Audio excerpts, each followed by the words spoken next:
पुरी अदालत स्थानांतर प्रस्ताव को विरोध करी पुरी वकिल संघ चालू रखिथिबा 150 दिन धरी सत्याग्रह को बार काउंसिलर चेयरमैन मान्यवर सीतांशु मोहन द्विवेदी नेतृत्व में एक 12 जणिया फैक्ट फाइंडिंग टीम आसी सत्याग्रही मानक शुभेच्छा और समर्थन करी कहिले जे कचेरी ठारू कोर्ट को अलग करने विचार और न्यायर परिपंथी कौन कारण न थी वकिलों किंबा बार सह आलोचना नक एकपक्षिया निष्पत्ति वकिलों अपमान वर्तमान कोर्ट स्थान में आवश्यक स्थान थिबा बेले तीनोटी सरकारी ऑफिस मिसाइले एही स्थान में कोर्ट कम्प्लेक्स हो पारिबो।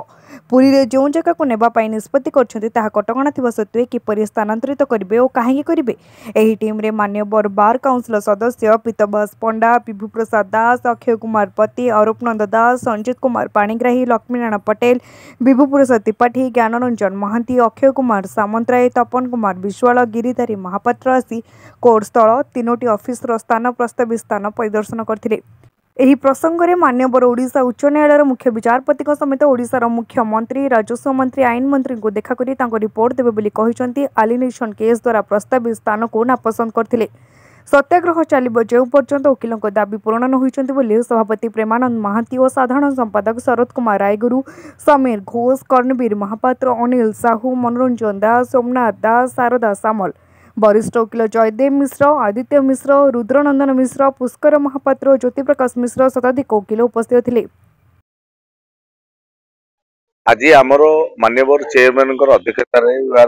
बार काउंसिल मान्यवर अध्यक्ष चेयरमैन सीतांशु मोहन द्विवेदी अध्यक्षतार आम 15 जणिया टीम बार काउंसिल तरफ आज पुरी बार एसोसिएशन को आमर मुख्य उद्देश्य है फैक्ट फाइंडिंग जे जदि ये गोटे पुराना बार अच्छी ऑलरेडी एग्जिस्टिंग कोर्ट को आमको जदि यही पेरीफेरी रे सेतिकी जागा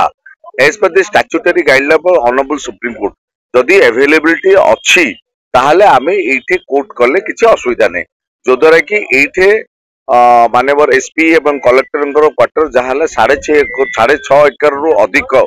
एरिया अच्छी प्लस गोटे एग्जीक्यूटिव इंजीनियर 2.5 एकर रु अधिक जमी अच्छी जेतेबेले मद्रास प्रोविंस थिला आपणकर ब्रह्मपुर टू आरंभ करके सबुजाक आरडीसी एवं कलेक्टेड एसपी एगुड़ाक जगह मोस्ट प्रोबेबली 5 एकर 6 एकर रु अधिक जगह सब मिसेकी लब जदि आमर 5-6 एकर जगह अच्छे अल्टरनेट रिसोर्सेस एगुड़ा को मिसेले जदि एइटे हेई परिबो ताहले याकू से कोणे नै कि पकेवार किछि आवश्यकता नै। तेणुक आमर विशेषकर अनुरोध आज फैक्ट फाइंडिंग टीम रो मान्यवर सीतांशु मोहन द्विवेदी अध्यक्षता चेयरमैन अध्यक्षतार आम अच्छु जदि एइटे अवेलेबिलिटी अल्टरनेट रिसोर्सेस अच्छी आमर विशेषकर अनुरोध जे एइटे कले ताहले समस्ते पुरी बासिंदा पुरी बासी लिटिगेंट्स महकिल समस्ते यार उपकृत पाइबे एवं उपकृत हेबे।